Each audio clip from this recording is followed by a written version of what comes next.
Pemirsa, kasus pembunuhan satu keluarga oleh seorang remaja di bawah umur ini menjadi kabar yang mencenangkan. Pelaku pembunuhan yang berusia 14 tahun itu begaku mendengar bisikan-bisikan yang mendorongnya untuk melakukan perbuatan yang sangat sadis. Polisi dari Polres Jakarta Selatan dibantu Polsek Cilandak ini melakukan penyelidikan di rumah tempat kejadian pembunuhan oleh seorang anak usia 14 tahun yaitu di Kompleks Bona Indah Cilandak. Pemirsa, nampak jejak-jejak Sabtu dini hari berdarah itu di rumah itu, diantaranya terlihat di pagar, tembok garasi dan juga di depan pagar rumah tetangga. Setelah penyelidikan di rumah, petugas kepolisian termasuk petugas Inafis juga membawa keluar sejumlah barang yang diyakini menjadi bukti kekejian seorang anak di bawah umur. Dari keterangan awal pelaku, polisi mengatakan pembunuhan itu dilakukan menggunakan pisau dapur. Korban pertama penusukan adalah sang ayah yang sedang tertidur bersama sang ibu di kamar lantai 2. Sang ayah ini ditikam berkali-kali hingga kemudian tewas. Sang ibu terbangun lalu menjadi korban berikutnya. Namun sang ibu berhasil melarikan diri sambil berteriak dan di saat itulah sang nenek yang sedang tertidur awalnya di lantai 1 di kamar ini terbangun dan keluar kamar. Sang nenek pun menjadi sasaran berikutnya hingga tewas. Sementara sang ibu yang sudah berhasil keluar rumah menarik perhatian warga dan juga petugas keamanan yang akhirnya berhasil mengamankan dari pelaku. Tapi ini juga masih terduga pelaku ya, karena pihak kepolisian juga masih terus mendalami sebenarnya apakah memang pelakunya benar sang anak. Betul. Atau memang apa dan juga apa motif dari sang anak sampai tega begitu menganiaya bahkan membunuh dari keluarganya sendiri. Ya.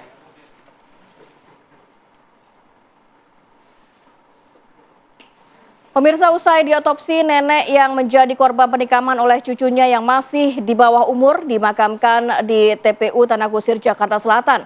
Korban diketahui aktif di sejumlah pengajian.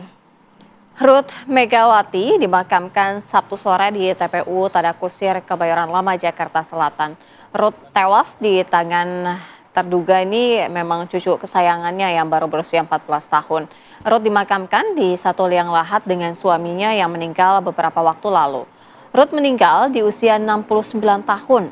Ruth selama ini aktif di sejumlah pengajian. Bahkan Ruth juga menjadi dewan ataupun pengurus Dewan Kesejahteraan Masjid dan juga paguyuban kompleks.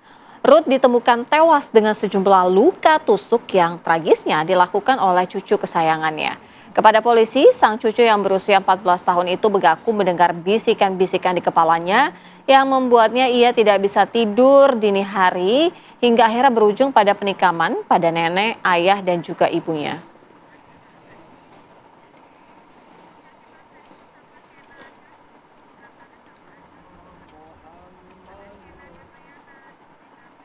Hingga saat ini polisi masih terus mendalami mengenai kasus ini. Ada dugaan-dugaan bahwa sang cucu ini atau anak berusia 14 tahun dengan tega melakukan penikaman dan juga membunuh anggota keluarganya. Tapi ada juga yang mengatakan bahwa ada informasi bahwa ya ada pelaku yang menggunakan masker. Nah ini kita masih terus menunggu ya dari pihak kepolisian. Untuk informasi terbaru akan disampaikan oleh rekan kami, ada Shena Damayana. Shena, silahkan. Ya, Syira Syafira, memang minggu pagi kayak gini baiknya kita ngomongin hal yang menyenangkan ya, meskipun tidak bisa dipungkiri bahwa Sabtu kemarin memang ini terjadi peristiwa yang mencengangkan di mana diduga anak 14 tahun ini membunuh orang tuanya. Ayah dan neneknya ini dipastikan meninggal dunia, sementara ibunya ini masih mengalami atau masih dirawat di rumah sakit. Nah, saya mencoba untuk mendapatkan dialog dari sisi kriminologis, karena saat ini saya sudah bersama dengan Hanifa Hasna. Mbak, selamat pagi. Terima kasih waktunya untuk TV One. Selamat pagi, Mas Sena. Kalau kita membahas masalah motif, kita biarkanlah polisi yang berbicara hal itu ya. Tapi saya ingin mengetahui, kenapa bisa anak berusia 14 tahun mempunyai mental yang cukup untuk bisa menusuk orang tuanya sendiri? Iya, benar sekali. Kenapa anak 14 tahun punya mental yang cukup untuk melakukan pembunuhan? Itu peristiwa yang sangat-sangat besar. Jadi sebetulnya gini, siapapun sebetulnya punya kemampuan, karena manusia itu dilahirkan untuk memiliki sisi positif dan negatif. Kita sebetulnya punya kekuatan untuk melakukan kejahatan, tetapi kita punya kontrol diri sehingga kita tidak melakukan hal itu gitu ya. Nah, yang menjadi pertanyaan adalah kenapa anak umur 14 tahun seperti itu gitu ya. Banyak faktor.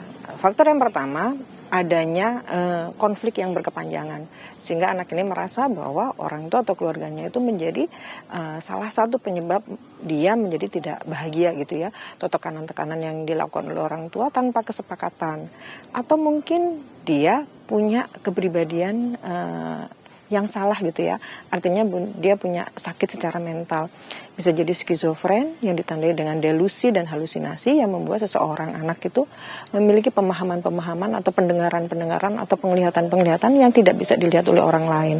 Nah, hal ini sebetulnya bisa dideteksi oleh orang tua dan lingkungan seperti itu. Lalu ada hal-hal lain, mungkin ada dendam atau trauma masa lalu yang membuat anak ini memiliki kebencian yang besar terhadap keluarganya. Biasanya ini disebut dengan familisida, yaitu pembunuhan yang ada dalam sebuah keluarga yang dilakukan oleh bagian dari keluarga itu sendiri. Nah, ini trauma masa lalu ya, menarik sekali. Ya. Ini apakah kita kalau misalkan mengacu dari kronologinya sendiri, ini kan kamar anak ada di lantai 2 nih. Ya. Dia mengambil pisau di lantai 1 dan kembali ke lantai 2. Di lantai 2 ini ada kamar orang tuanya ya, ayah dan ibunya. Ya. Ini dari sisi kriminologi gimana nih? Apakah bisa disebutkan ada target mungkin atau seperti apa? Baik. Untuk anak usia 14 tahun yang mungkin pikirannya itu masih sangat-sangat sangat-sangat sederhana, mungkin yang dia sasar adalah siapa yang membuat dia marah selama ini, tidak nyaman selama ini. Jadi target khusus mungkin itu ada gitu ya. Bisa jadi ini kalau kita lagi sekarang ini kan sedang membicarakan tentang berbagai kemungkinan kan, karena kita belum mendapatkan hasil dari kepolisian. Bisa jadi sebetulnya sasarannya satu, tetapi karena ada saksi yang lain sehingga harus dihilangkan saksi itu, sehingga dia membunuh atau menghilangkan nyawa dua orang lain gitu ya, kita nggak tahu. Jadi informasi yang paling kita butuhkan adalah informasi dari saksi yang masih hidup, yaitu ibunya gitu. Tapi sangat-sangat bisa dia punya sasaran pokok, yaitu orang yang pertama kali dihilangkan nyawanya. Oke, karena meskipun kamar neneknya ini ada di lantai 1 ya. Harusnya kalau misalkan ada tujuan hanya untuk membunuh saja, ini neneknya yang terlebih dahulu akan dibunuh oleh anaknya ya. Karena gini Mas, dalam kasus pembunuhan itu kan ada dua hal ya. Yang pertama itu kan material itu kan segala sesuatu yang berhubungan dengan uang, dengan kedudukan, dengan harta benda gitu ya. Yang kedua imaterial atau instrumental, itu segala sesuatu yang berhubungan dengan psikologis, dengan kemarahan, dendam, kebencian gitu ya. Nah, bisa jadi ini karena instrumental itu berarti kan mengarah terhadap orang-orang yang dianggap membuat dia menjadi tertekan dan lain-lain. Nah, kemarin juga dari pihak kepolisian ada statement bahwa anak ini mengaku mendapatkan bisikan ya. Nah, ini dari sisi kriminolog atau perspektif kriminologis, ini seperti apa nih menyikapi bisikan tersebut yang kita tahu itu nggak bisa dibuktikan gitu. Iya, betul. Tidak bisa dibuktikan, tapi gangguannya itu bisa dideteksi oleh pihak kedokteran. Jadi melibatkan psikiater untuk melihat hasil yang sesungguhnya, apakah dia itu mengalami gangguan atau justru dia akan menggunakan hal ini hanya sebagai alibi. Jadi yang bisa menentukan adalah pihak dokter gitu ya. Tapi walaupun demikian, memang sangat-sangat mungkin karena dari beberapa kasus familisida itu pelakunya adalah orang-orang dengan skizofren, orang-orang dengan halusinasi dan dengan delusi, sehingga dia mampu melakukan kejahatan itu gitu ya. Atau pemahaman-pemahaman bukan delusi, bukan halusinasi, tetapi dia mempunyai pemahaman-pemahaman aneh yang diyakini sebagai suatu kebenaran. Bahkan itu untuk orang lain itu bukan sesuatu yang benar. Jadi kan ada pemahaman itu. Oke pemirsa, kita masih akan memperdalam tentunya kasus ini dari perspektif kriminologis. Tapi di segmen selanjutnya tetap bersama kami. Silakan kembali ke studio.